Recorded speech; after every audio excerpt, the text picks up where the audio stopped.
Hi friends, నమస్తే. నేను మీ Rama. Welcome back non stop cooking Telugu.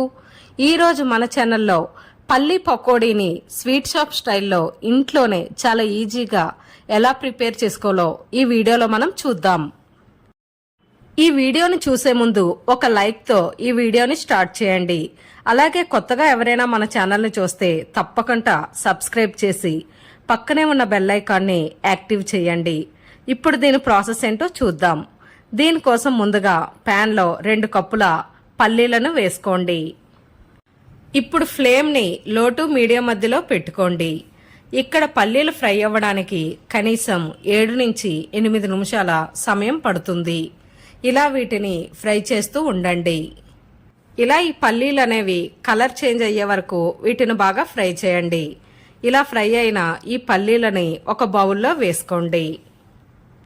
ఇప్పుడు దీనిలోకి శనగపిండి 1 కప్, బియ్యపిండి 1/2 కప్, అలాగే కొంచెం కారం 1 టేబుల్ స్పూన్, సాల్ట్ మీ టేస్ట్కి తగినంత, చిటికెడు పసుపు, ధనియా పౌడర్ 1 టేబుల్ స్పూన్, జీరా పౌడర్ 1/2 టేబుల్ స్పూన్ వేసుకోండి.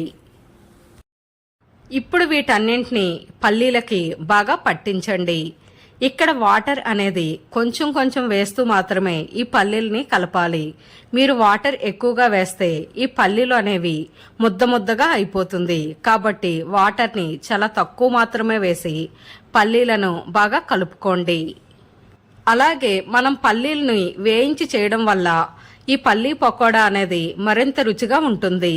కాబట్టి పల్లీలని వేయించి ఇలా పకోడీలా చేసుకోండి. వీడియోలో చూపించే విధంగా ఈ పల్లీలని ఇలా కలుపుకోండి. ఇప్పుడు డీప్ ఫ్రైకి సరిపడా ఆయిల్ని వేసుకోండి. ఇక్కడ ఆయిల్ అనేది కొంచెం హీట్ అయినప్పుడు ఈ పల్లీలను స్లోగా వేసుకోండి. ఇక్కడ ఫ్లేమ్ని మీరు లో టు మీడియం మధ్యలో పెట్టుకోండి. మీరు హై ఫ్లేమ్లో పెడితే మనం ముందుగా పల్లీలను వేయించాం కాబట్టి ఈ పల్లీలు అనేవి నల్లగా అయిపోతాయి. కాబట్టి లో టు మీడియం మధ్యలో పెట్టుకొని ఈ పల్లీలను గోల్డెన్ కలర్ వచ్చే వరకు వీటిని బాగా ఫ్రై చేసుకోండి. ఇలా లో టు మీడియం మధ్య పెట్టుకొని ఫ్రై చేయడం వల్ల ఈ పల్లీ పకోడీ అనేది క్రిస్పీగా చాలా టేస్టీగా ఉంటుంది. ఇలా గోల్డెన్ బ్రౌన్ కలర్ వచ్చే వరకు ఈ పల్లీలని బాగా ఫ్రై చేయండి. ఇలా ఫ్రై అయిన ఈ పల్లీలను చిల్లులు గరిటె సహాయంతో పక్కకి తీసుకోండి. దీనివల్ల పల్లీల్లో ఉండే ఎక్స్ట్రా ఆయిల్ అనేది ఈజీగా వస్తుంది. ఇదే ప్రాసెస్లో మిగిలిన పల్లీలను కూడా ఇలానే ఫ్రై చేసుకోండి. ఇలా మీరు లో టు మీడియం ఫ్లేమ్లో పెట్టుకొని ఈ పల్లీలని గోల్డెన్ కలర్ వచ్చే వరకు బాగా ఫ్రై చేయండి. ఇలా పల్లీలన్నీ ఫ్రై చేసిన తర్వాత ఇప్పుడు ఇందులోకి కరివేపాకు 2 రెమ్మలు వేసుకోండి. ఇలా ఫ్రెష్గా ఉండే కరివేపాకు వేసుకుంటే ఈ పల్లీ పకోడీ టేస్ట్ చాలా బాగుంటుంది.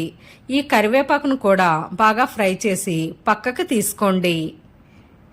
ఇప్పుడు ఈ కరివేపాకుని మనం ముందుగా ఫ్రై చేసిన పల్లీ పకోడీలో వేసి బాగా మిక్స్ చేసుకోండి. అంతే ఫ్రెండ్స్, చూసారు కదా పల్లీ పకోడీని చేసుకోవడం ఎంత ఈజీనో. మీరు కూడా ఈ రెసిపీని తప్పకుండా ట్రై చేయండి. చాలా తక్కువ ఇంగ్రీడియంట్స్తో ఇంట్లోనే స్వీట్ షాప్ స్టైల్లో ఉండే ఈ పల్లీ పకోడీని ఈజీగా ప్రిపేర్ చేసుకోవచ్చు. ఈ వీడియో మీకు నచ్చితే ఒక లైక్ చేయండి. మీ ఫ్రెండ్స్ అండ్ ఫ్యామిలీ మెంబర్స్కి ఈ వీడియోని షేర్ చేయండి. మరెన్నో రుచికరమైన వంటల కోసం మన ఛానల్ని సబ్స్క్రైబ్ చేసి పక్కనే ఉన్న బెల్ ఐకాన్ని యాక్టివ్ చేయండి. Thanks for watching.